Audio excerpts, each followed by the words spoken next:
Plus, you know, for a change, in a sense, I've gotten to play behind a very good football team who plays good offense and good defense.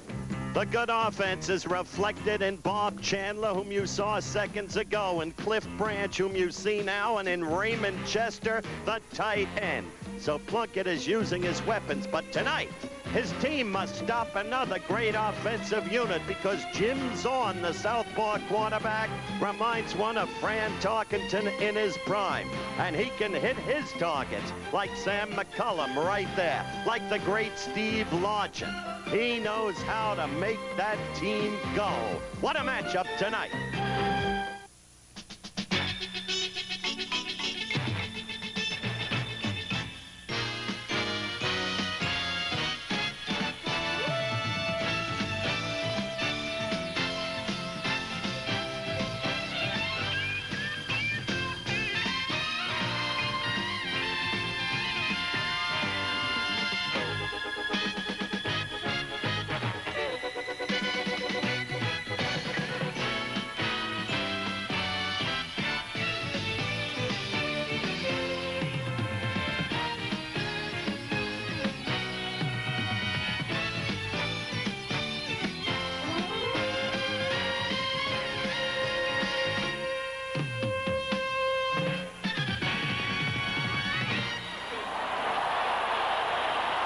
Kingdom in Seattle, Washington, and it will be rocking tonight.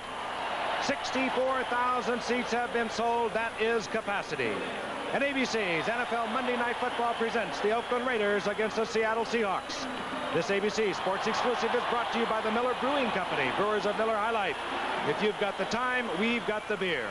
And by Datsun, who proudly presents the new Datsun Maxima for the luxury-minded who long to be Datsun-driven. Hello again, everyone. Welcome to the Kingdome in Seattle, Washington, the great city of the Pacific Northwest. And yes, we believe we've got a great matchup tonight. Why? Critical game, especially for the Oakland Raiders, who, as you look at the standings in the AFC West, must have a victory if they're to retain a game edge over San Diego. Denver very much alive. Seattle not very much alive, but a team good enough to have beaten Houston 26-7. A team with great offense. They can go against anybody, as we've already explained. In the meantime, what about the Oakland Raiders, winners of 5 in a row?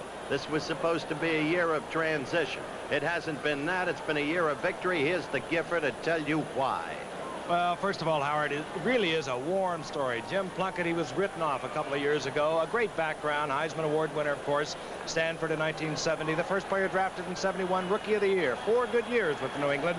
And then he was traded for 3 #1 draft picks, a 2, and another football player, Tom O, and a quarterback to the San Francisco 49ers. He was to save that franchise. Well, the wheels came off for this young man, and he was released in 1978. Many thought he was through with football. Well, it's been a marvelous story to watch because he took over after the 5th game of the season for the Oakland Raiders this year. And as Howard already has mentioned, he has won 5 games, and he has won it in a very classy style. Oakland, one of the hottest teams in the NFL right now, and they are threatening heavily to get back into those playoffs once again. And it's been a transition year, but they have a very fine team. They brought in players, key players here and there, and they've turned up with not only a good offensive unit, but they've come up with a tremendous defensive effort. Speaking of efforts, give us an effort. Very defensive effort. I'd like to talk about Seattle just for a little while, and we might as well stay with Zorn. I think Zorn is the one guy that makes this thing go. At least that's what Oakland tells us. If they can stop Zorn, they can have a good shot at here. Zorn's had good luck against them, so has Seattle. They've all played well. And asking some of the coaches, what is it that Zorn's got? They all say the first thing is quickness. He has quickness and an instinctive ability to make things happen. And he's got some guys with him like Steve Largent. One of the things about Steve Largent is he's been coached by Jerry Rome for 8 straight years, so Rome's not dumb. He's going to be calling the plays tonight, too. I think we see some new things happening, some quick breaking, maybe even 4 receivers out there tonight at one time. Frank, are you about ready to get this thing going? Tom Flores walking the sideline. This is his 2nd season, took over a year ago, following the heavy footsteps of John Madden, and he has his team playing good football. Jack Patera came with the franchise when it began here in 1976. Got off to a super start. The last 2 seasons have been 9-7 for Jack Patera, but this year Well, it just doesn't seem to work for the Seahawks like it has in past years. They have had difficult times. They have played good football. They move the football well. But when it comes down close into the end zone, they have a difficult time getting it in.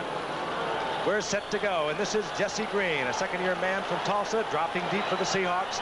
He'll be back there with Will Lewis, number 41. And again, a sellout crowd. They love the Seahawks here in Seattle, and well, they should, because they play exciting football. They do peculiar things at different times. Watch them on 4th down, because they don't always kick. They don't always go for the field goal when they look like they will. Chris Barr kicks off. We're underway. Seattle will have first possession. Jesse Green from his own end zone, and he is met and met viciously at the 14-yard line. Hustling down there was number 56, Jeff Barnes, and Seattle will start deep in their own territory. Of course, their quarterback, Jim Zorn, Dan Dornick, Jim Jodat, acquired this season from the Los Angeles Rams, the 2 wide receivers. Well, they are special, both of them. They have over 60 receptions between them. There's an offensive line that at times this year has failed young Jim Zorn at quarterback. He has been intercepted 5 times only a week ago, 13 times on the season. That is not the Jim Zorn that we knew in the previous 3 years. 1st and 10, Seattle, 4-6 on the season. They still think they have a chance, however. Zorn immediately to the air, and he fouls out complete. It's to McCullum. And McCullum takes it up close to a 1st down, and will meet the defensive unit. And most of the time they'll be in this 3-4 passing situations. They'll bring in what the man they call the bandit. As they move into a 4-3, there are your linebackers, and the man who has really made a difference defensively is Matt Millen, the rookie from Penn State, filling in for an injured Monty Johnson out for the season. Monty Jackson at the right cornerback is a question mark. He was not expected to start tonight, but he's in there playing with a chronically sore knee at right cornerback. 2nd down, very short yardage, getting the call, and the 1st down is Jim Jodat, and Jodat breaks it out to the 30-yard line. Getting the 1st down, Burgess Owens at safety had to make the stop. There he is, Jodat, who in one game against the Washington Redskins this year gained more than in his years with the Los Angeles Rams. Had 37 attempts in 3 years with the Rams before coming to the Seahawks, and they lost Sherman Smith early in the season. They're fine running back for the season. Jodat has filled in. The 1st down is out at the 32-yard line for Seattle. Largent split to the right, and Zorn rolling, hands off to Dornick. And the big 3-year man out of Washington State over the right side gets a yard and a half. It'll be 2nd down and 8. And defensively, you'll see all kinds of changes for the Oakland Raiders. On a passing down, they like to bring in Willie Jones, number 90, and Cedric Hardman, number 86. They move constantly. They have names for their defense, so they do not get confused. They call it out on the sidelines, and that is the unit that goes in. 2nd and 8. 3 wide receivers. Steve Grable comes in, replacing the tight end. Grable, top of your screen, number 83. Largent, McCullum, the bottom of your screen. 2nd and 8. Handoff is Dornick. Dornick, not swift of foot, tries to cut back, gets to the 35, a gain of a yard and a half. It'll be 3rd down and 7. Dornick may not be swift of foot, Frank, but he's swift of mind, because, as you know, he's going to medical school at night. He's an exemplary young man. Following in the footsteps of brother and dad, who are both doctors. I do find that rather interesting. I like to see that sort of stuff. A heavy load for Dornick, attending medical school at night, University of Washington. But up at the top of your screen on 3rd down and 7 is Jesse Green, the 2nd-year man out of Tulsa. McCullum and Largent to the right.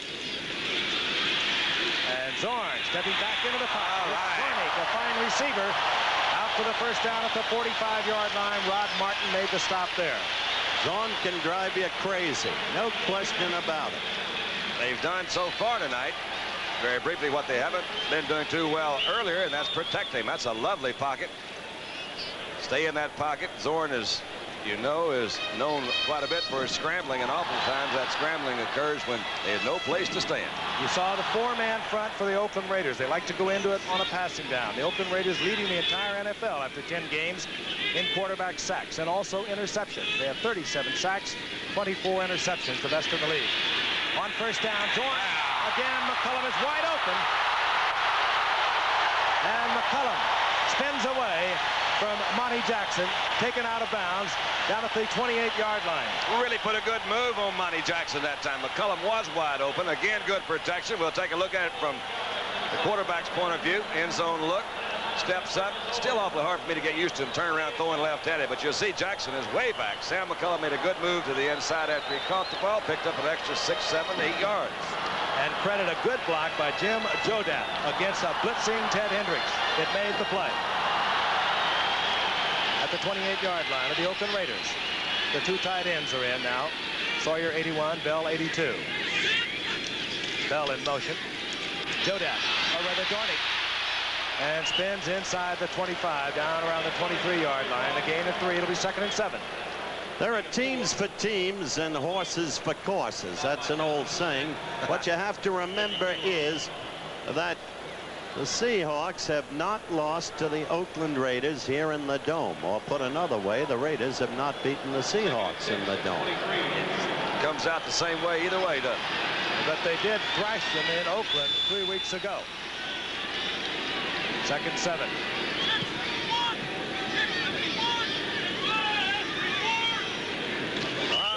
Reading the defense, tries to change it off, and lunging offside is Lewis Bullard, the left tackle. He said, I just waited long as I could, and I had to move. That's it. A little bit delayed count there. Saw some movement in the second in the defensive setup. I think the Seahawks are expecting Oakland. Offense number 72, ball start. He saw the same thing you did, Frank. I think they're expecting to get a little pressure from the defense tonight. And if they do, they may go to the 4 wide receiver offense. 4 changes defensively for Oakland as it is now 2nd down and 11. And they're the 4 wide receivers. Single setback, Jodat. And Ted Hendricks called timeout. He said, wait a minute, that thing doesn't work. We haven't seen those 4 guys out here before. Yes, again, we're seeing football as it becomes more and more specialized. The Raiders caught with that 4 wide receiver offense by Seattle rather than risking the play. They did not have the coverage they wanted, so they called timeout. They move over to the sidelines, and you'll see different personnel when we come back to the Kingdome in Seattle, with Seattle a 2nd down and 11.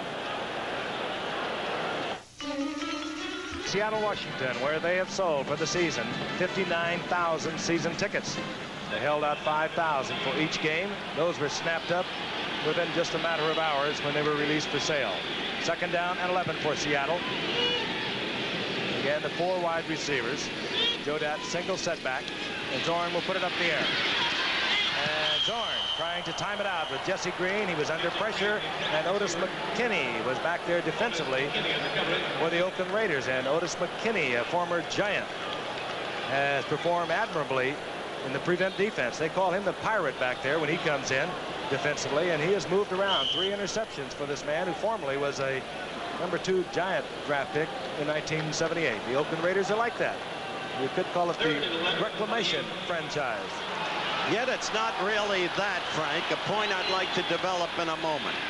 3rd down and 11. Dornick again, single setback. Again, the 4 wide receivers, Jesse Green, McCullum, Largent, and Rabel. Zorn hangs it high. Intended for McCullum, and again, Zorn fighting the pressure, gets it off. It'll be 4th down. Always interesting to see. Did you have a point? No, go ahead. Well, it's just interesting to see when you see an unusual offensive formation how that defense tries to counter it. And what Oakland did both times when they saw the 4 wide end receiver was they sent 2 additional linebackers. They sent 2 linebackers, both Hendricks and Rod Martin. So they're going to try to put pressure on Zorn. He was trying to time it out, just didn't quite have it. Efren Herrera will try a 46-yard field goal. His long of the season is 50 yards. And if this young man wanted to run for mayor in Seattle, he would give the present mayor a contest. They love him here. On its way. And just about a half a yard short is Efren Herrera. And so it'll be first possession for the Oakland Raiders. The ball at their own 28-yard line. Efren Herrera moves over, disappointed. He has the distance. However, that was short. We'll be back with 10:24 remaining in the first quarter. Takes over for the Oakland Raiders offense. This man has generated 5 consecutive victories for the Oakland Raiders, taking over after the 5th game when Danny Pastorini was hurt. He has a 1st and 10. The ball at the 28-yard line. Hands off to Mark Van Egan. And Mark Van Egan over the 30, out close to the 32, a gain of 3. It'll be 2nd and 7. Van Egan making his 99th consecutive appearance in an Oakland Raider uniform. They have a lot of people like that out on the wide flanks. The 2 receivers have 13 touchdowns between them, Bob Chandler and Cliff Branch. Gene Upshaw making his 197th consecutive start at left guard. They're big. They're huge, as a matter of fact, this Oakland Raider offensive line. 2nd down, 7. Branch left, Chandler right. Van Egan rolling on the right side and out over the 35, close to the 36-yard line for a pickup of 4. It'll be 3rd down and 2, and must meet the defensive unit of the Seattle Seahawks. A couple of youngsters in the middle. And, of course, the man that has performed so well in his rookie year, Jacob Green, a defensive left end. Linebackers, perhaps somewhat questionable, but not Michael Jackson, the 2nd-year man who played his college football right here at the University of Washington, number 55. 3rd down, 2. Ball at the 36-yard line of the Oakland Raiders. Kenny King, the setback. And King gets the toss, turns it on, gets out over the 40-yard line. Oakland 1st down. Well, that's the man that the Oakland organization wanted, because he gives them a dimension they were sadly lacking. It gives them the outside speed you just saw. The point I wanted to make earlier, Frank, if I may, was when you, as you look at Kenny, when you talked about so many of them being reclamation projects, they are, but by design.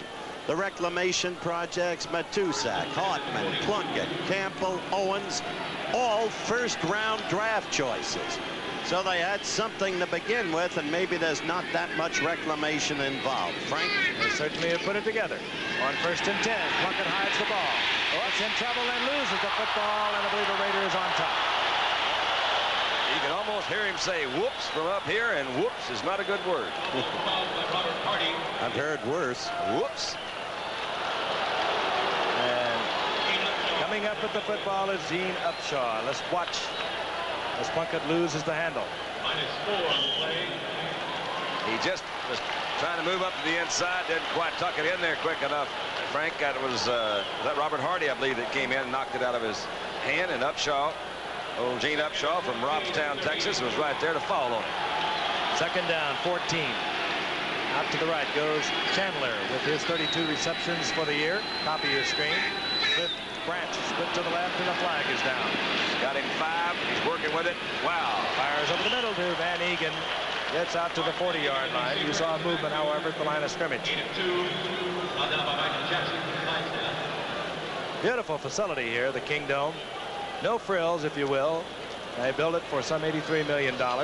It's great for football, Giff. For baseball, a different thing. Home runs easy to come by, and yet you could hit one that would have gone 450 feet. It can hit one of the hanging towers and thus become a single. Bob Watson of the Yankees had that happen to him. Number 77, offside. I was told. 2nd down. I was told maybe by the mayor, is this thing paid for? Or it pays for itself? The Kingdome, they were, maybe that was just some basic propaganda, but it sounds good to me. No, the governor-elect sponsored it. Hey. Oh, Penalty, Bill Gregory offside, Seattle. 2nd down and 9. Chandler goes right. Jim Plunkett puts Branch out to the left. Motion, Van Egan. Slow draw, goes to King. He looks it over and gets out to the 45-yard line, a gain of about 2. It will be 3rd down and 7. Keith Butler, the right side linebacker for Seattle, makes the stop. And we'll see some changing now for the Seattle Seahawks as they bring in their prevent man, Vic Minor, a rookie out of Northeast Louisiana. 3rd down, 7. Changes also now for Oakland. Arthur Whittington comes in.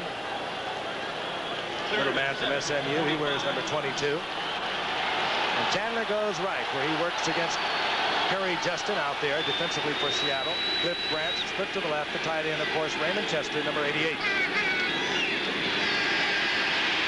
Pressure on Plunkett, and he gets away.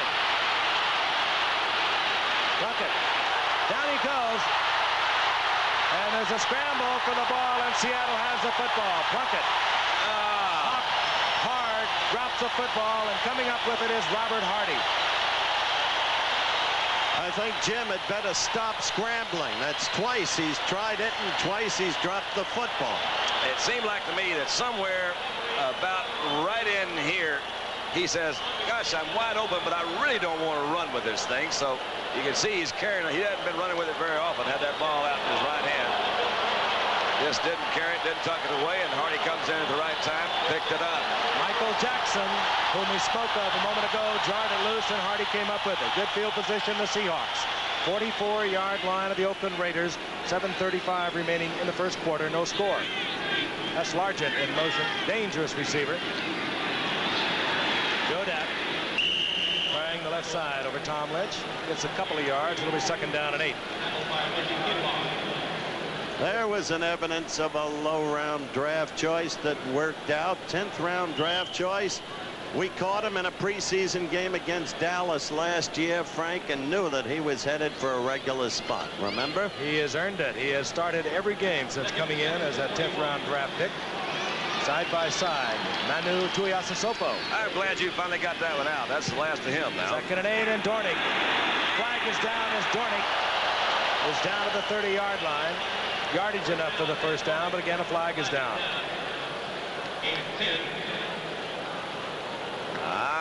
Mira. Bring it back. Holding against Seattle.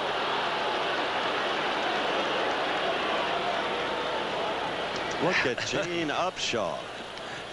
You couldn't get him out of there with dynamite, however. A little bit bandaged, huh? 197th consecutive start tonight. Number 82, holding. When you're with the Raiders, you want to run left. They've done it for years behind Shell and Upshaw. It's almost a maxim of the game. Look at the Hawks. They haven't won a game at home this year. And they've lost 3 consecutive games. 30-31 heartbreaker last week to Kansas City. The holding against Mark Bell, the tight end.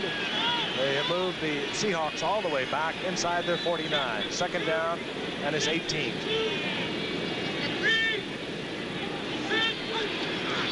Long count. Goes to Jodat.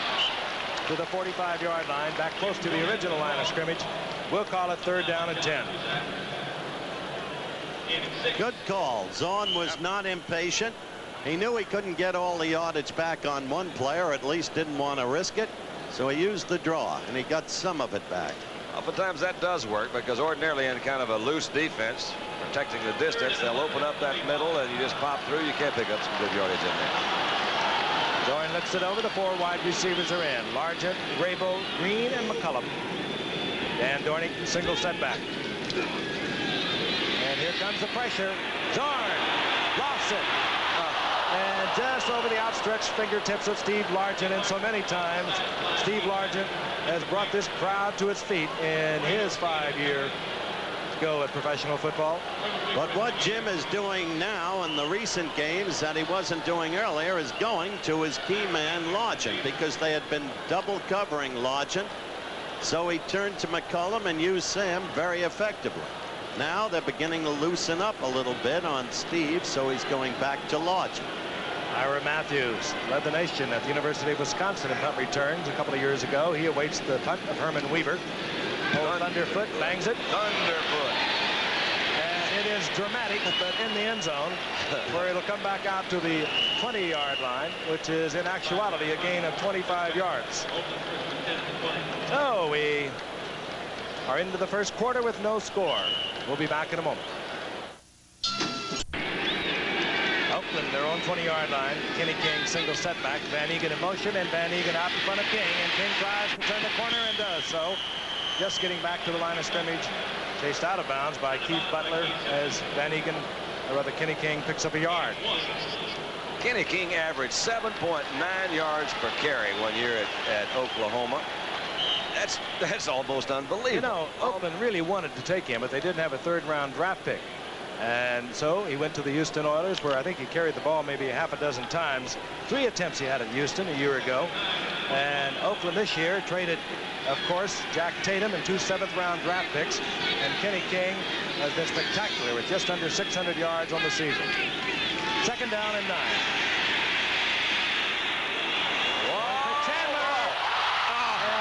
Picked off. John Harris roaming the outfield at free safety. Incomplete. If I were him, I think I'd limp a little bit too, because that thing hit him right in the hands, didn't it? Bless his heart. That should have been an interception. Let's see. Now you see Harris moving in. He's got it zeroed in from his center field position. He just, my gosh, you couldn't put it any better. He just jumped up. You saw him come down there. This surface is pretty hard, as most of the artificial surfaces are. And he's limping a little bit as he comes back to line up. I got to tell you, Chandler almost had it on the rebound. If I was a quarterback, I got to tell you, it may be cruel, but you got to go back and try him again, haven't you? Anybody can't limping like that.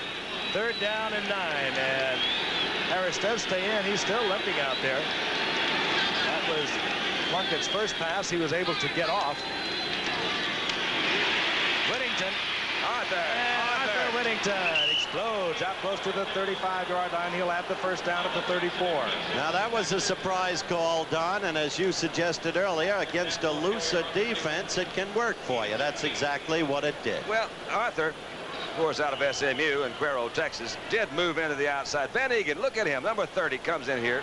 He is one of the most amazing athletes that I think I've seen in pro ball today. I'm talking about Van Egan and the way he does such a consistent job in and out. And you're right, the play did work. It opened up to the outside on a long yardage situation.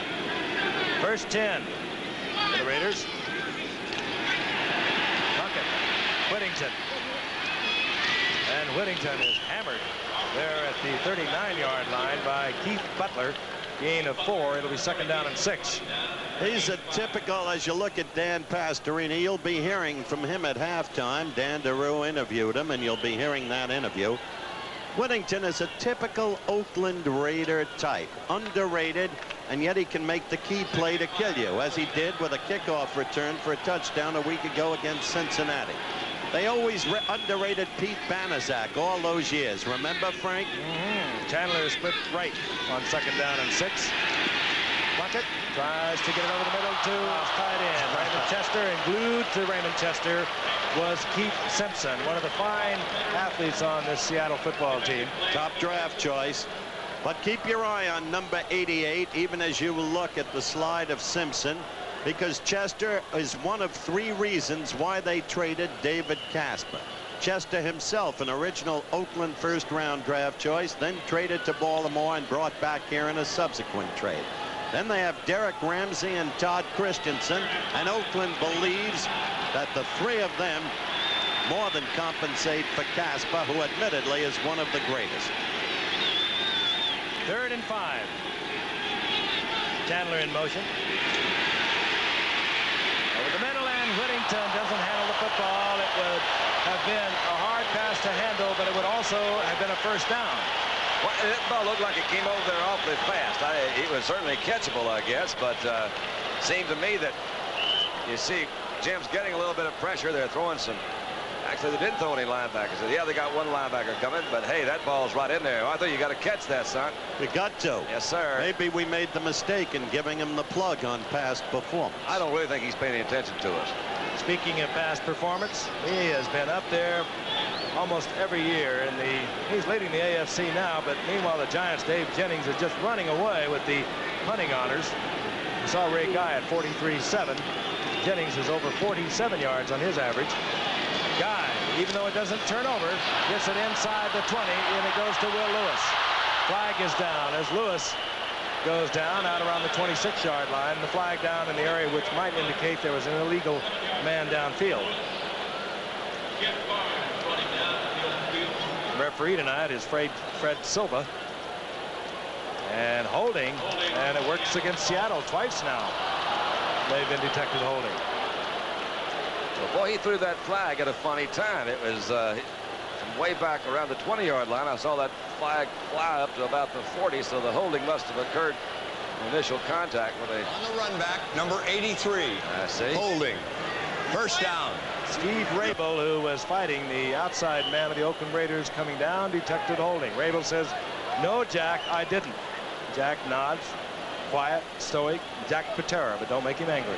We'll be back.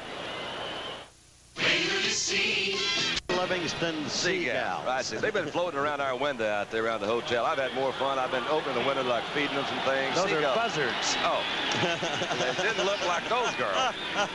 1st and 10. Seattle with the ball at the 16-yard line following the penalty.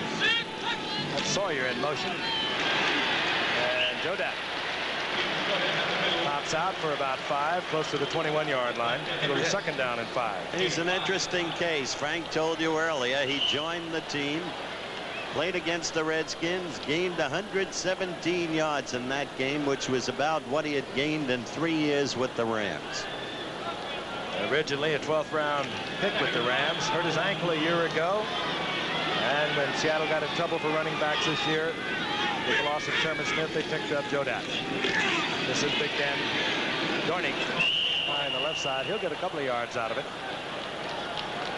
Now, last week we started slowly. Remember that brilliant game between Houston and New England? But they had too much firepower for it to remain a dormant game, and so it became 38-34. One can expect the same thing to happen between these two teams. There is a lot of firepower on that field. Third down and 4. Third and 4, 22. Rabel split out to the left. McCullum and Largent at the bottom of your screen.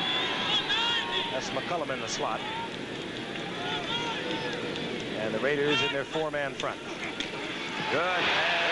Good call as Dornick just explodes over that left side behind Louis Bullard, and Tom Lynch gets the first down out near the 35-yard line.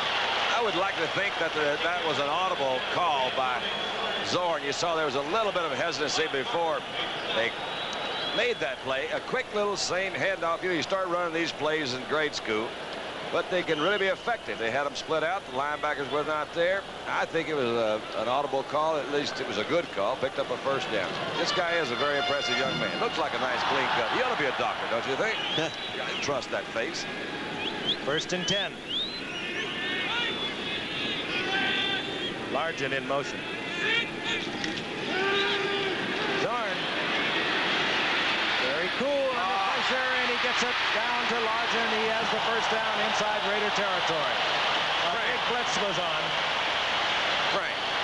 Now, was that a good catch? It looked to me that ball was thrown so hard. Largent's hands looked so soft when he caught it. Let's see if we can get. This is Steve Largent again. As I mentioned at the top of the show, he's been with Jerry Rome for 8 years. 3 years at Tulsa, his 5th year here. Trying to work open. The thing that they give him the most credit for is his ability to run routes. But that way, his hand just went up. You saw him give with that ball. Man, he could catch him in a crowd. That was a nice Zorn catch. was under deep pressure. Don McClanahan, 57, had blitzed. He fell as he was about to hit Zorn, who avoided him neatly. First and 10, the ball inside the Raiders' 49-yard line. Zorn again feeling the pressure from Hendrickson, gets it off to the tight end John Sawyer, and Sawyer has another Seattle first down, and the crowd loves it. That's what I meant by firepower. They can do it quickly on either side. They can. Sawyer's what they call one of their good old boys up here from southern Mississippi. Just a country boy from Baker, Louisiana. I didn't know exactly where it was Baker, and I was outside of Baker. Ground look again. Again, seeing pretty good protection. Zorn moves out to the other side. A little bit late release by Sawyer. He blocked a little bit, then came back in, picked it up. They're backing it up. Offense, illegal formation, number 72. That does hurt. However, Seattle is in and out of formations they have not used thus far this season. Louis Bullard over the left side. We saw another. Gates, another first down, is all the way back now to the 47-yard line of Seattle. First down and 15. Largent right. And Jeff Moore tries the right side, gets back to the original line of scrimmage. It'll be second down and 10. Jeff Moore, a speedster who was mainly on the special teams, running back kicks a year ago, but he can really turn it on. He really can. He's the kind of kid who shows flashes, and you keep hoping that he's going to evolve into a star. He's another of those from Jackson State, a lower round draft choice, but with tremendous speed. He was very impressive in preseason a year ago, Gib. It was very impressive against the Jets in an early season win for Seattle. Second down 10. Ball inside Oakland's 49-yard line. In the final minute of the first quarter, as Moore once again tries the right side, gets close to the 45-yard line, a gain of 3. It'll be third down and 7. They'd be looking for a little bit more than 3 yards off that play at that time. Second down and 10. I think they were in hopes that they'd at least pick up 6, 7. They're now still in a fairly long third down situation. And we will not get a playoff before the first quarter expires. Still no score from the Kingdome in Seattle, Washington. Zorn over to visit the Jack Patera, his counterpart, Jim Plunkett. The Boeing 747. The Boeing 727. It's on the scoreboard, and we'd like to apologize if you are experiencing audio difficulties. We are having trouble also from here, and you are getting what we call, in technological terms, backup audio. We'll try and get it straightened out for you. 3rd down and 7. Seattle has the ball. Jim Jodak, single setback. The ball at the 45-yard line of the Oakland Raiders. And Zorn steps into the pocket and is batted away. Hustling in there, knocking the ball away.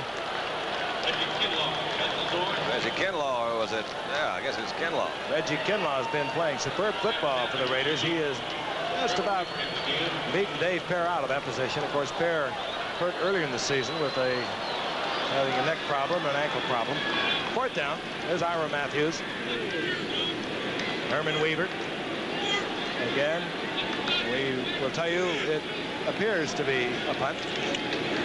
Seattle sometimes doesn't do what it appears that they're going to do. Oh, and it just does trickle into the end zone. So Seattle will have their possession out at the 20-yard line. I'll tell you about college football coming your way this Saturday as we're getting down to those critical games. It'll begin live at 12 o'clock Eastern time, and it's a doubleheader.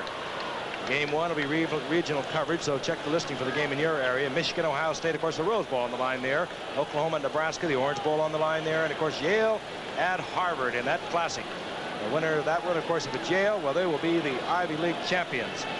So check the listing for the game in your area. Then stay tuned for game number 2, and that's a classic also. USC against UCLA. And those of you attending the Harvard game, we want to remind you, it's an earlier starting time. It'll be 12:35. 1st down, 10. Plunkett, Van Egan. All right, let's take a look at the stats, Frank, for the first quarter. You can say 1st down, Seattle's edge. Rushing edge, Seattle. Yards passing, Seattle. Total yards, clearly Seattle. And a huge edge in time of possession. So Seattle is playing very well, but they have not scored. I'm afraid Jacob Green, the number 1 draft pick, and who, well, he has just been an absolutely brilliant performer. And this his rookie year is down on the carpet. He is in obvious pain, being treated there by the medical staff of the Seattle Seahawks. We'll have a report when we come back. Jacob Green. You see the left knee in there. That one is the number 1 pick we mentioned out of Houston, Texas, and Texas A&I, and that's going to be some problem with that left knee. Really hate to see that. Jacob Green still being treated, as you can see. Texas A&M, actually, where he was a unanimous All-American, up on his feet, but I cannot believe that, if nothing else, he has certainly had a hyperextension. There he is. He has been the outstanding pass rusher for Seattle and an outstanding young man. They have no replacement for that man for the simple reason you can't replace a man with that degree of excellence at the position. Jacob Green being helped off the field. We'll try and get a further report. Meanwhile, Terry Dion has come in, a rookie from the University of Oregon, number 62, 4th-round draft pick. Jim Plunkett looks over the defense. Spots a 2nd down and 7. The ball at the 23-yard line of the Oakland Raiders. Still no score. Cliff Branch out to the left for Plunkett. To the right is Bob Chandler.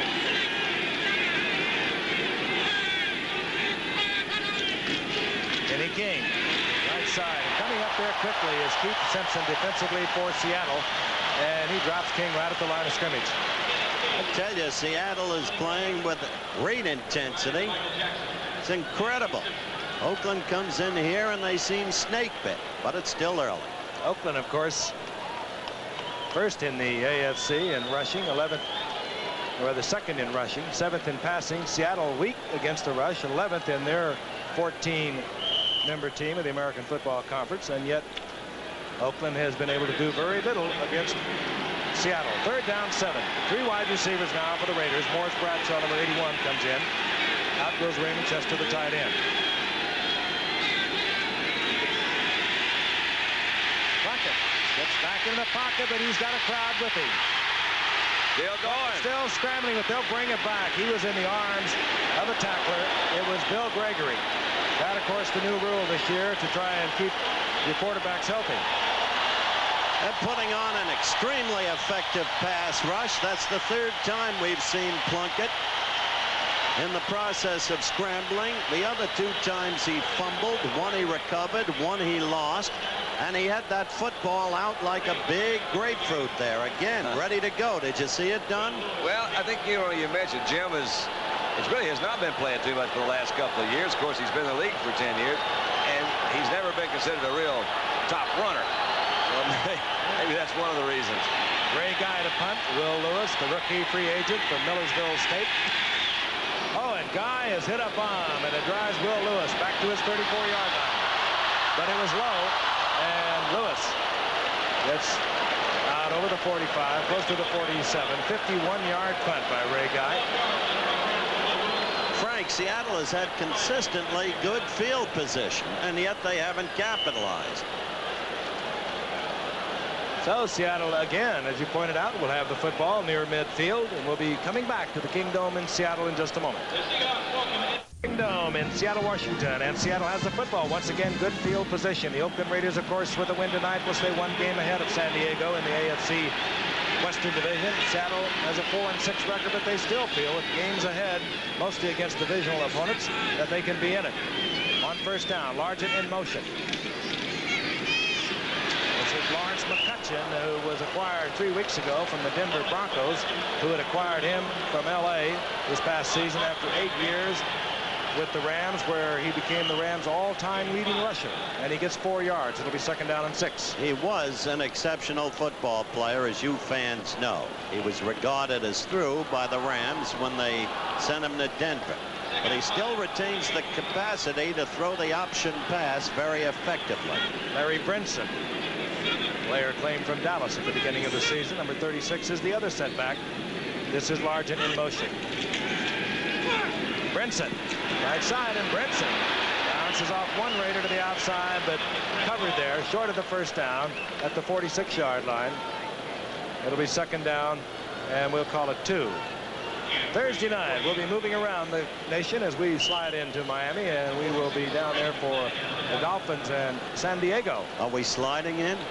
That's a good way to do it. Well, it seems that way along about this time of the season. Jacob Green, by the way, has a sprained knee. Not as bad as we had feared when we first saw him go down. 3rd and 2, and Jeff Moore, number 32, replaces Brinson, 36 at setback. So it's McCutcheon and Brinson, or rather Moore. Dorn trying to get off the screen, but the Raiders are too wise for that.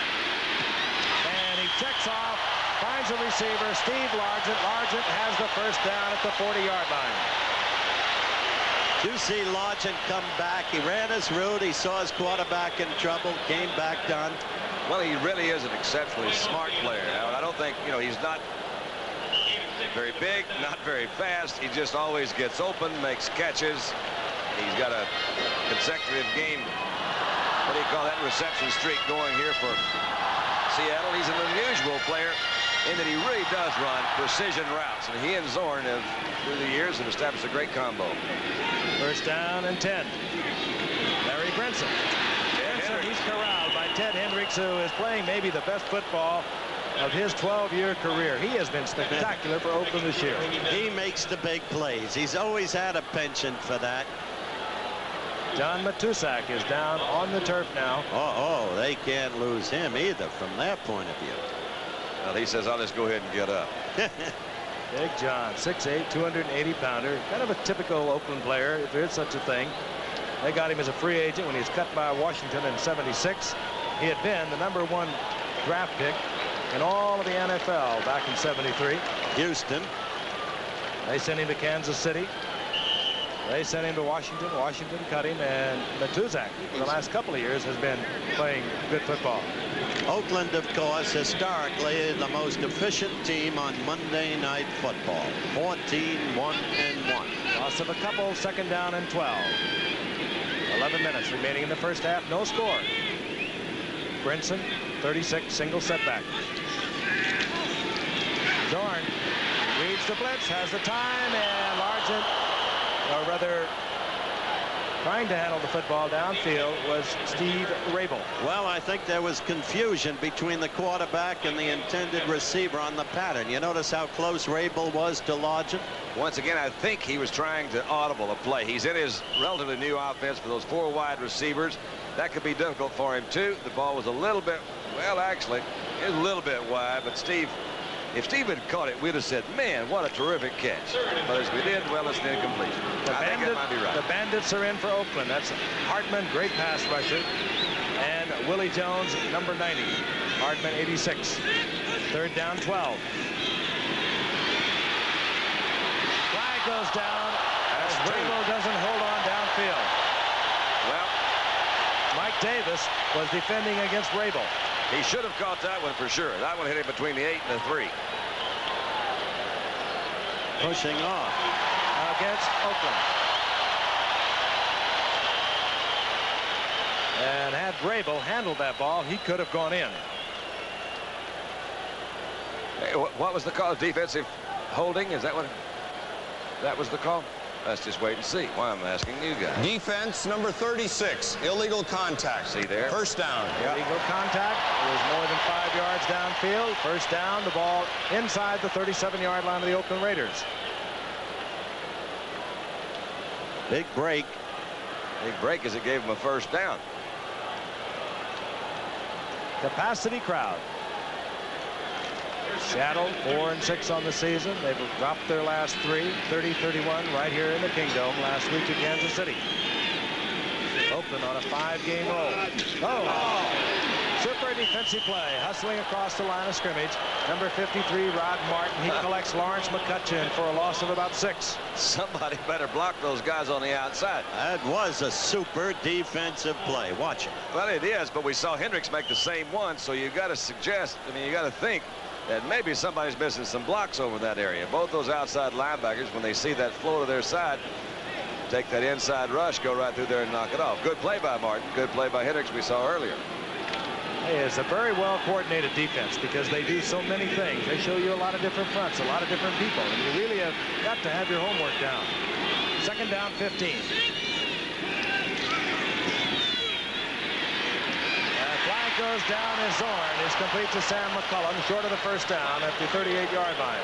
And holding is going to work against Seattle. So 3rd time after pretty good gains, Seattle has been called for that particular infraction.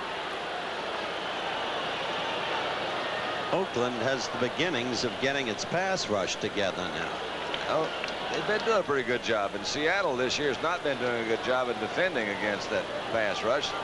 Zorn coming into this game, I believe, have been trapped 29 times. That's a fairly sizable number when you consider you're not. Offense number 72, holding. Lewis Bullard, he's got a couple tonight. 2nd down, long yardage. The ball now over midfield, back in Seattle territory. Those penalties have cost Seattle heavily. They are the reason why they have not capitalized on their field position tonight. 2nd down, 25. Good blitz down for the Raiders, and they like to give it to you.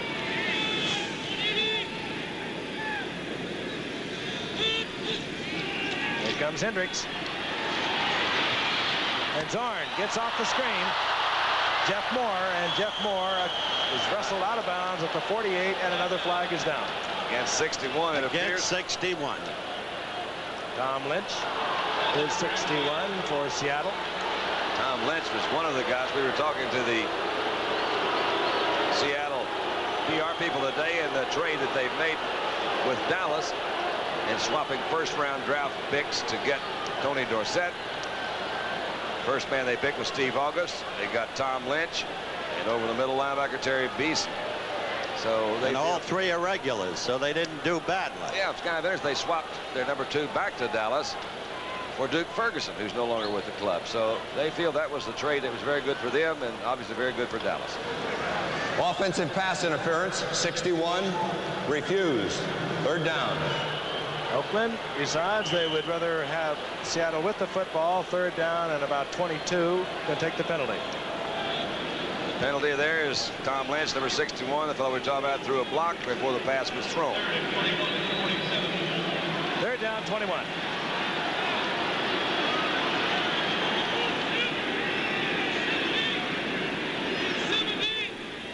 technical setback is Jodat. And Dorn under pressure tried to time it out with Rabel, incomplete, and will be 4th down, and the crowd is beginning to get on their young Seahawk football team. Zorn's the guy they're giving the trouble to, Frank. There's beginning some rumbles here. They're trying to say, hey, we love you, Jimmy, but we want you to sit on the bench for a while. It happens to a lot of folks. Yeah, it doesn't make any sense. Well, uncharacteristically, last week he had 5 interceptions against Kansas City. Well, that's been his problem. He's thrown way, way too many interceptions in his career. Weaver to punt. Thunderfoot. He bangs it. Ira Matthews watches it, hoping it'll get into the end zone. Not quite. And it does. So this will come out to the 20-yard line. As Thunderfoot has put it in the end zone twice, and Jim Zorn gets on the horn. Where are all those people coming from? We'll be back. Just say hello to a brand new world. It's just outside your door. Now that Pat In the Kingdome, both the Oakland Raiders and the Seattle Seahawks having trouble moving the football. The Oakland Raiders have a first down, the ball at their own 20-yard line, and Jim Plunkett, who took over 5 games ago, beat San Diego, he beat Pittsburgh, he beat Seattle. 33-14 in their first game. He also beat Miami and Cincinnati. And they are a little tentative so far this evening. Here comes Kenny Kane. And Kenny Kane twirled out of bounds at the 24-yard line by Kerry Justin after a gain of about 4 yards. It'll be 2nd and 6, and we're going to pause 5 seconds and allow our friends and affiliates along the line tell you who's bringing this football game to you. KOMO TV for Seattle. Frank Gifford along with Howard Cosell and the dandy one, Don Meredith, watching the Seattle Seahawks trying to stay alive in the Western Division of the AFC. And of course, the Oakland Raiders trying to stay on top of San Diego by a game. They need a win tonight. 2nd down and 6. Mark Van Eegen, and he is smothered at the 25-yard line. Give him 1. It'll be 3rd down and 5. Astonishing. We have now had more than 21 minutes of football, and Oakland simply hasn't shown anything in the way of offense. And astonishingly, the score remains 0-0. Again, the 2 wide receivers, and so far Plunkett's been unable to get to them. Bob Chandler, a superb receiver out on the right side, number 85, having a great year. He has 8 touchdowns on 32 receptions coming into tonight. The speedster Cliff Branch, the other wide receiver. Now he's put Branch and Chandler both to the left side. But Branch has 32 receptions with 5 touchdowns. Plunkett runs out of time, and he runs out of the pocket. He'll get the first down. Out of bounds at the 32-yard line, first down, and this is a dimension that Plunkett has added to the Oakland Raiders. Well, I must say, the man he was facing tremendous coverage. He was looking deep downfield for Cliff Branch, who couldn't get loose. He was left with no recourse but to scramble. Plunkett has only been sacked 5 times in the last 5 games. That's the kind of job the offensive line has been doing for the Oakland Raiders. And of course, he is so nifty, as you just saw a moment ago. It isn't anything graceful looking, but somehow or other he gets out of the trouble and can often pick up that first down on his own. 8:06 remaining in the first half. No score. That's Chandler in motion. Play action by Plunkett. And Plunkett looks around and finally comes up with Raymond Chester. And Raymond Chester has a gain of about 6. It'll be 2nd down and 4. Hit there convincingly by John Harris. That's right. For 44. But good first down yardage, and I wondered when he was going to start going to that remarkable athlete. You know, when they brought him back the 2nd time from Baltimore in the 2nd trade, when they reacquired him, the Oakland organization was toying with the notion of making Chester a fullback, even as Al Davis had made Hewritt Dixon a tight end, a fullback in earlier years. He's such a great athlete, he can certainly play either position. 2nd down, 5. Draw play, Van Eegen. And Van Eegen turns up close to the 40-yard line, short of the first down. It'll be a 3rd down. We'll call it 3. Manu Tuiasosopo on top of Van Eegen. A remarkable stat about Van Eegen, who's playing in his 99th consecutive game tonight. He has carried the ball over 1,350 times with the Raiders, their leading rusher. And his longest run from scrimmage, 34 yards. So he does not a game breaker, but he always shows up. 99 times in a row. That tells you something. That means a lot of knockdowns. They grow them big in the Chenango Valley where Colgate is. Big of heart. 3rd and 3. Plunkett dancing and looking and overthrows. Raymond Chester was wide open. Wide open. That was the one that Plunkett really blew. Well, he's upset because I think that there could have been a... I seem like I always take up for quarterbacks, but I think Chester, what he was really trying to do, he said, look, you're supposed to go on down another direction. He got a little pressure coming in from the outside, or the inside. That was Robert Hardy. He throws the ball. You see Chester all alone right there. It could be that he was not supposed to be all alone there, though. Well, he was, wasn't he? He sure was. Those things happen. Great guy will punt. Will Lewis, the rookie from Millersville State. There he is, 5'9", 185-pounder, averaging a little over 7 yards a return on the season. Ray Guy's their number 3 quarterback, Frank. He's got the strongest arm by far than any other quarterback. Look at that ball. Ray Guy is going to put it out inside the 10-yard line. Tremendous kick. And the flag is down once again out of the 25-yard line. That was a 51-yard punt by Ray Guy. Well, let's see what this call is. Clip? Could be. You know, we were talking about Ray Guy, and we've missed it many times. He was a little face mask. How about that? #1 draft pick, but what a terrific all-around athlete. As Jack Patera says, that's all right. But he is the number 3 quarterback, does have a really good strong arm, and could step in there and play if something happened to the other 2. And like Herman Weaver, he'll throw the ball out of punt formation. He's completed 3 of his last 4, old Thunderfoot. Patera will find all kinds of tricks. Face mask is the call. Oakland, number 56, face mask. 1st down. Jeff Barnes caught with his hand in the wrong place. You don't mind picking and singing. Willie Nelson eats your heart out. Oh, what can I tell you? We'll be back. Along with Howard Cosell and Don Meredith. Watching, surprisingly so, a scoreless game with 6:25 remaining here in the first half.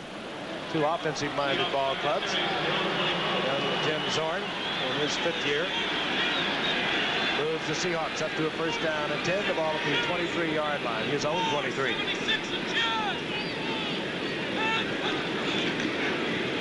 McCutcheon. And McCutcheon out over the 25 to the 27-yard line. Gain of 3. It'll be 2nd down and 7. Well, Patera's going to have to start with some tricks. He's been a notable coach in terms of his coaching creativity. A defensive ball player, he has become a very creative offensive-minded coach, including the use of Efren Herrera. As you look at him, beautifully slimmed down, an august presence.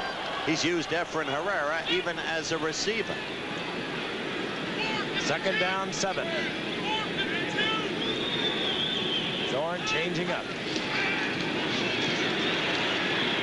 Finds Largent, but Largent cannot get there off the fingertips. And Dwayne Osteen, another player picked up from the Los Angeles Rams by the Oakland Raiders, in there defensively now. And Zorn will bring his receivers back and talk over a 3rd down and 7. He'll get the signal as it's flashed in from Jerry Rohn. Don was telling you about him earlier. Jerry's really been a student of the game for as long as I've known him, and I've known him since high school days. His father was a coach, and I think he really does have a very good football mind, particularly an offensive football mind. 3rd and 7. Largent to the left. Out to the right is Rabel. He faces one of the best defensive backs in the league, and Oakland's Lester Hayes. Zorn. Intercept. And there it is. Picked off out on the left side. Defensively, Mike Davis was there. His 3rd interception of the year. Part of the Zorn will be booed resoundingly. The reason I think he got some pressure that time, really didn't set and throw, threw off balance, didn't have enough strength behind it, and we're going to be right back in just a minute. Leading the NFL at the left cornerback spot. And Oakland now, good field position, their own 45-yard line. Now it goes to Whittington. And Whittington kicking in the afterburner, and running away from Keith Butler to get out of bounds after a pickup of a couple. Don, you were the quarterback, but doesn't Plunkett seem tentative tonight? You see how tentative he seemed when he threw that screen to Whittington? Well, I think what Jim's trying to do, Howard, is he's trying to establish his own style as quarterback. And really, as his own admission at the top of the show, he hasn't had one for a long time. So I think he would be tentative. And yeah, he's not throwing with a great deal of confidence right now. Second down and 8. There's a good one. There's the time, and he fires it into Bob Chandler. And Bob Chandler drops the ball, but now they're ruling it was never handled. Incomplete. Well, that ball was thrown with some confidence, and it was not tentative. He just sat back, planted that right foot, stepped forward, and threw a good ball. This is a very important series for Oakland as you look at Plunkett. Who is number 17 and where is Milton? Don't mess with them. They can't spell college. They don't know anything, right? Is that collage? Under any circumstance, I think it's collage.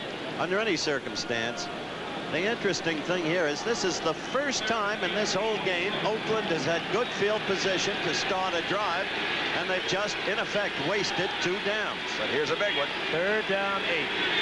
Chandler is right. Flip Branch up at the top of your screen. Plunkett looking for Raymond Chester, and Chester took his eyes off the ball. He really did. And Plunkett is pained. Look at his face. To say the least, he is pained, he said. My gosh. Tell you won't see that often from this man. Raymond Chester had a great season last year along with Casper. And as we watch again, we will remind you that Casper, of course, 6 weeks ago went to the Houston Oilers for a first-round draft pick in a couple of seconds, because they figured that Raymond Chester was their man, as good a tight end as you're going to find in the league, and they had backups in Derek Ramsey and Todd Christensen. But that time, Raymond Chester could have had the first down deep in Seattle territory. Great guy to punt. Will Lewis stations himself at his own 10-yard line. He's getting a little ragged. Guy had to he has kicked this one almost to the rooftop here at the Kingdome. A fair catch called for and made at the 19-yard line. But Ray Guy had to hurry, but nevertheless, he really put something on that one. I tell you, I haven't seen anything that high since Ed Roebuck tried to hit the top of the Astrodome fungo heading. There was pressure on this kick, and Ray Guy had to hustle. I haven't seen anything that high since I was in Denver. All right. He did get a little pressure, and whammo, that ball does go. His foot, as you see, goes above the head on every kick.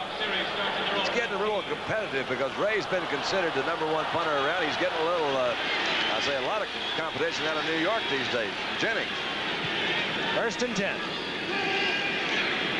Zorn has a lot of time, and is open, and it's Jeff Moore.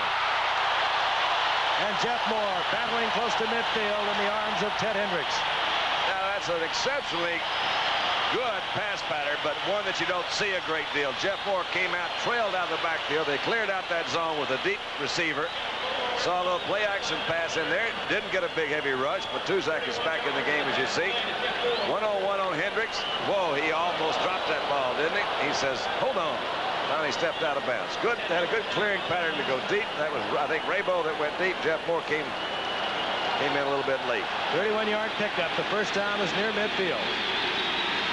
Still no score. 4:58 remaining in the first half. Zorn, wide open is Largent, and he holds on at the 35-yard line. Wrestle to the turf there, but Largent has another Seattle Seahawk first down. We remind you, as you see this quick firepower by Zorn and the Hawks. Will ISO now down on Largent. Not an unusual pattern. In fact, we saw him miss Largent just about a half a step earlier on this same pattern. That time he had zeroed in there.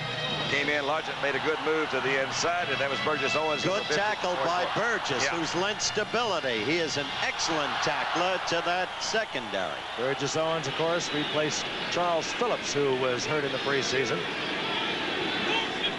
First and 10.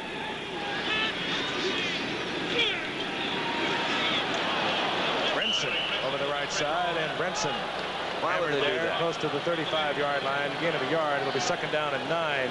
And Tuzak, Reggie Kinlaw, both there. You've talked, Don, about Rome, Jerry Rome, and his relationship with Largent. It's a very natural thing. Since Largent went to Tulsa, Jerry Rome had gone to Tulsa. Rome had made a national name throwing to a slowish end named Howard Twilley. Didn't he ever? And Largent is of that ilk. Second down 9. Zorn shouting a change off. He has 3 wide receivers.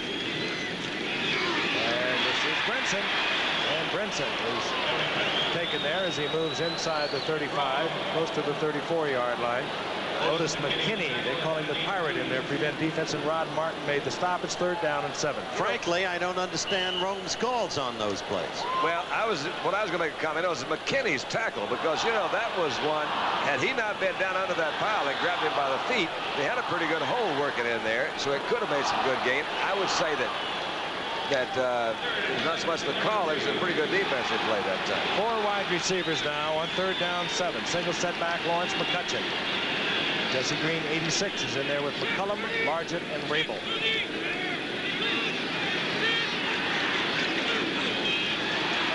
McCutcheon, I believe Zorn might have changed that when he read the defense of the Oakland Raiders, and McCutcheon explodes over the left side behind Tom Lynch, gets down inside the 20, 1st down near the 17.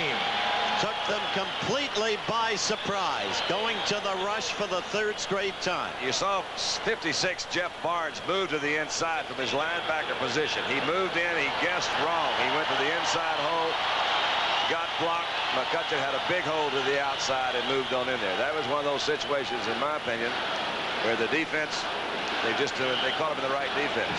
And Seattle will not try to get a play off before the 2-minute warning here in the 1st half. And now Oakland says we're going to stop it. So Oakland uses one of their timeouts, stops the clock. And that is the indication. Now tell me why they do that. I have never understood that particular move by coaches that I've seen. What does that mean? It takes away one timeout, really, for Seattle. Well, but why would Oakland? What are they talking about out there? Matt Millen is really upset. I would think so. You know, they were talking about Millen. He's the guy who's a rookie. But the thing they say, he has added the stability, the leadership. Which is amazing, because they've got so many veterans on the club.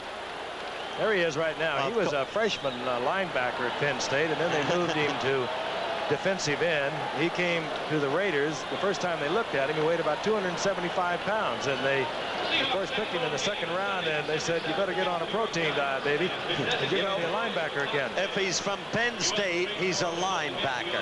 If anything's established in the NFL, the guy from Penn State's a linebacker. I think he's upset. I saw Willie Brown there on the sideline doing the timeout move. I think that they didn't really intend to call timeout there. How can this help Oakland calling timeout with 5 seconds to go? I agree with you 100%. So made no sense at all. I think they made a mistake is what I'm saying. I think that's what Millen was upset about. If the offense had called timeout, you could understand it better. Yes, I could have understood that better. That's right. They could have. Well, anyway, there's timeout. Interesting game. We were surprised there wasn't more scoring than we've seen thus far. And, well, there's a team that'll put some points up there. And, again, the bottom part of the graphic will indicate we have a special starting time from Miami with the Chargers and the Dolphins at 8:30 Eastern Time. The Chargers are watching this now and rooting for the team with the football, the Hawks. They would be in a tie should Seattle knock off Oakland tonight.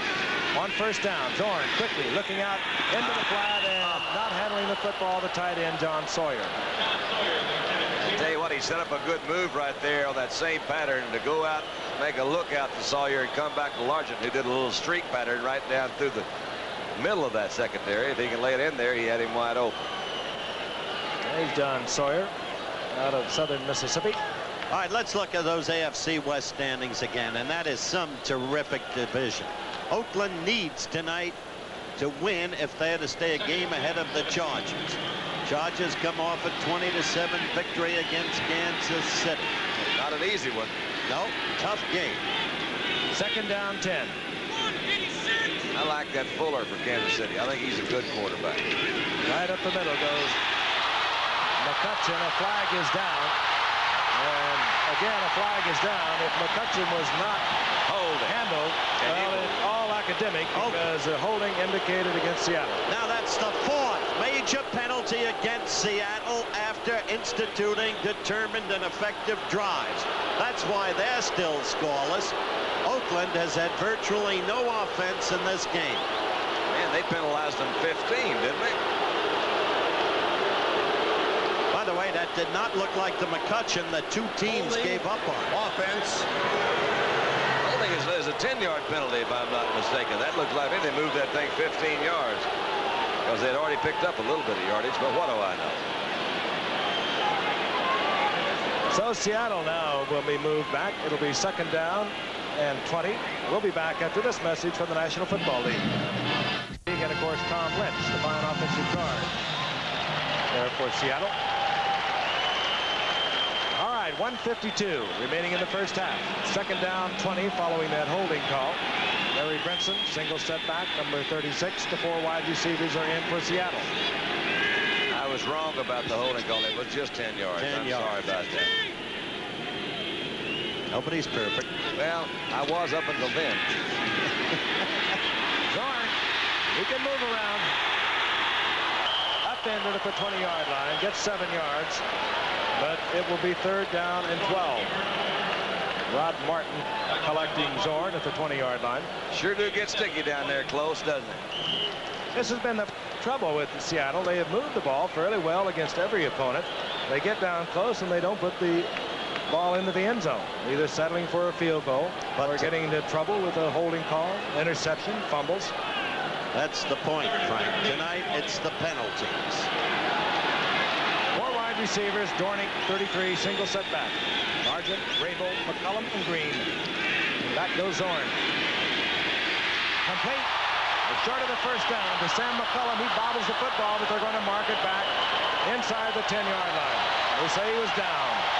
And it'll be a decision time.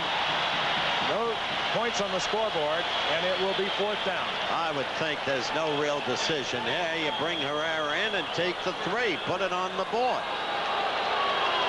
Jack Patera obviously agrees, and out trots Efren Herrera. Keep in mind, Seattle does not always do what they're supposed to do. Herrera can be a very effective receiver, as we learned in the Atlanta game last year. Zorn, the holder. I think they go with the points here, though. I would think so. 27-yard attempt. Nope. Herrera's wide open. There he goes. Out of bounds. He does not get into the end zone. A little too eager, but the crowd loves it. That is amazing. That's a 1st down. That Herrera has become the most exciting wide receiver in the game of football today.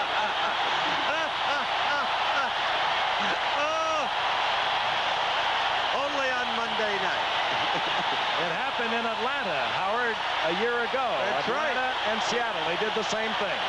You would think that the scouting report would have alerted Oakland to watch this dangerous and wily wide receiver. But he's actually learned several new routes, Frank. That's the reason why. Not only that, once, you know what Patera did? Yeah, look, he was out of...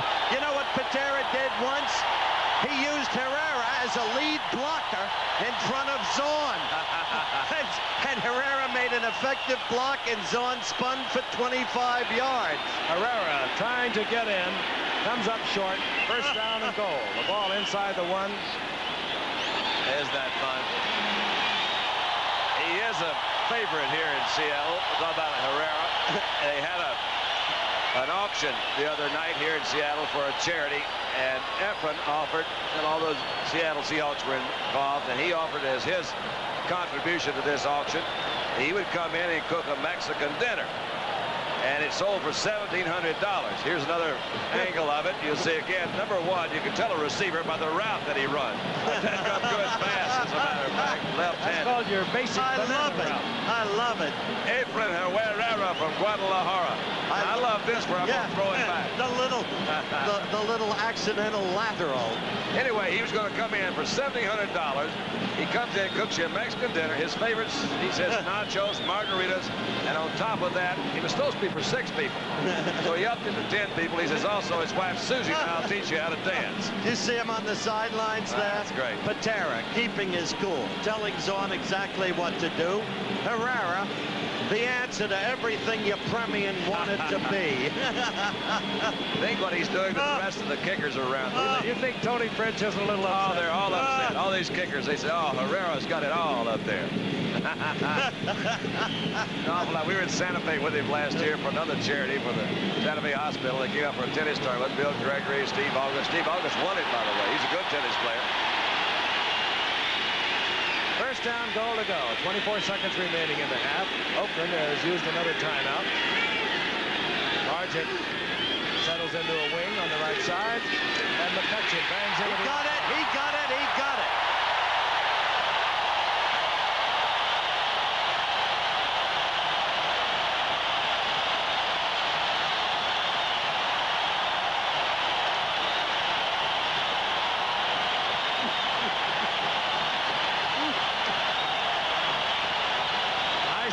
Top of the show, they love their Seahawks, and this is typical Seahawk play.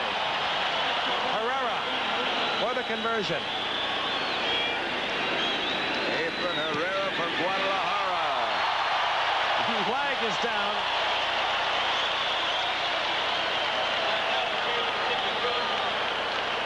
Flag is down. The penalty, if it's against Oakland, would be assessed on the kickoff.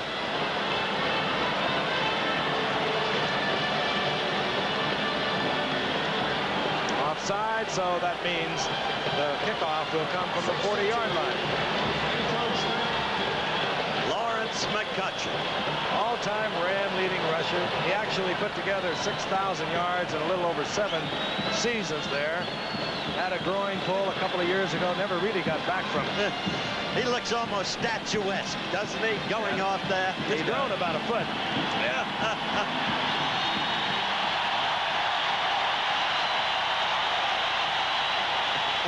Oh, don't you love this crowd?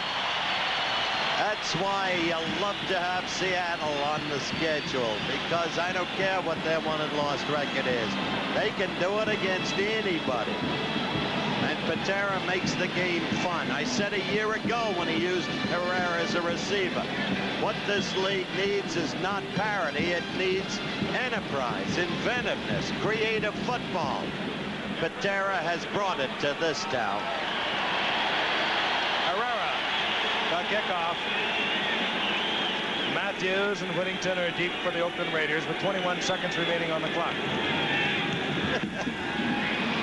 Herrera, a little pumped up, and he promptly kicks it out of bounds, and that means they'll back it up 5 yards. He'll do it all over again. He didn't like that unfair advantage. They'd given him 5-yard penalty. He said, I want to move it back up where it's supposed to be, and I'll show you how to kick from there.